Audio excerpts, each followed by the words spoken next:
যোৱাকালি ভাৰতৰ প্ৰধানমন্ত্ৰী নৰেন্দ্ৰ মোদী অসমত উপস্থিত হয়। অসমত উপস্থিত হৈ মোদী ডাঙৰীয়াই বিভিন্ন ধৰণৰ ভাষণ প্ৰদান কৰে। মোদী ডাঙৰীয়াই অসমত আহি কি চালে এবাৰ চাই লওক। मेरा जन्म गुजरात में हुआ और भूपेन हजारिका, भारत रत्न भूपेन हजारिका मेरे गुजरात के दामाद हैं।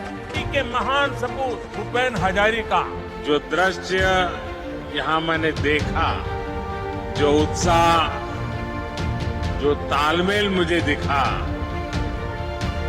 भूपेन संगीत की जो लय दिखी, অসমৰ কলা সংস্কৃতিৰ পৰা আৰম্ভ কৰি ডক্টৰ ভূপেন হাজৰিকাৰ গোটেইবোৰ বস্তু দেখি পেলাই নৰেন্দ্ৰ মোদী ডাঙৰীয়াই, কিন্তু নৰেন্দ্ৰ মোদী ডাঙৰীয়াই নেদেখিলে অসমখনক 2014 চনত যি প্ৰতিশ্ৰুতি দিছিলে, অসমৰ ৰাইজক যি প্ৰতিশ্ৰুতি দিছিলে, সেই প্ৰতিশ্ৰুতি সম্পূৰ্ণৰূপে পালন হ'ল নে নাই। মোদী ডাঙৰীয়াই 2014 চনত অসমত উপস্থিত হৈ অসমৰ ৰাইজক প্ৰতিশ্ৰুতি দিছিলে যে অসমখনৰ পৰা বিদেশীসকলক টালি টোপোলা বান্ধি পঠিওৱা হ'ব, কিন্তু নৰেন্দ্ৰ মোদী বিজেপি চৰকাৰে অসমৰ ৰাইজক দিয়া প্ৰতিশ্ৰুতিৰ সম্পূৰ্ণ ওলোটা কৰি পেলাইছে। বিদেশীসকলক বহিষ্কাৰ কৰাটো দূৰৰে কথা, প্ৰত্যেক বিদেশীক নাগৰিকত্ব প্ৰদান কৰাৰ ব্যৱস্থা কৰি আছে বৰ্তমান সময়ত বিজেপি চৰকাৰে। দ্বিতীয়তে নৰেন্দ্ৰ মোদী ডাঙৰীয়াই কৈছিলে যে অসম তথা ভাৰতবৰ্ষৰ পৰা মূল্যবৃদ্ধিৰ সমস্যাটো সম্পূৰ্ণৰূপে সমাধান কৰা হ'ব। তেখেতে কৈছিলে যে পেট্ৰল কা দাম কমি কি বাঢ়ি, ডিজেল কা কিয়া হুৱা, গেছ কা কিয়া হুৱা। বৰ্তমান সময়ত অসম তথা ভাৰতবৰ্ষৰ জনগণে জানে, অসম তথা ভাৰতৰ জনসাধাৰণে জানে যে ডিজেল কা কিয়া হুৱা, পেট্ৰল কা কিয়া হুৱা আৰু গেছ কা কিয়া হুৱা। এটা সৰু পিংগজলৰ পৰা আৰম্ভ কৰি ছাত্ৰ ছাত্ৰী কিতাপ পত্ৰ বহি কলমৰ পৰা আৰম্ভ কৰি ঔষধ বস্ত্ৰ প্ৰত্যেক বস্তুতে টেক্স লগাই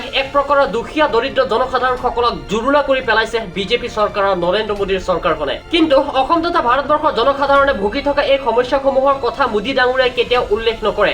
যদি মোদী ডাঙৰীয়াই এই কথাসমূহ উল্লেখ কৰে তেন্তে মোদী ডাঙৰীয়াই লাজ অনুভৱ কৰিব, লাজ পাব। तुम्हें कैसे पता चला?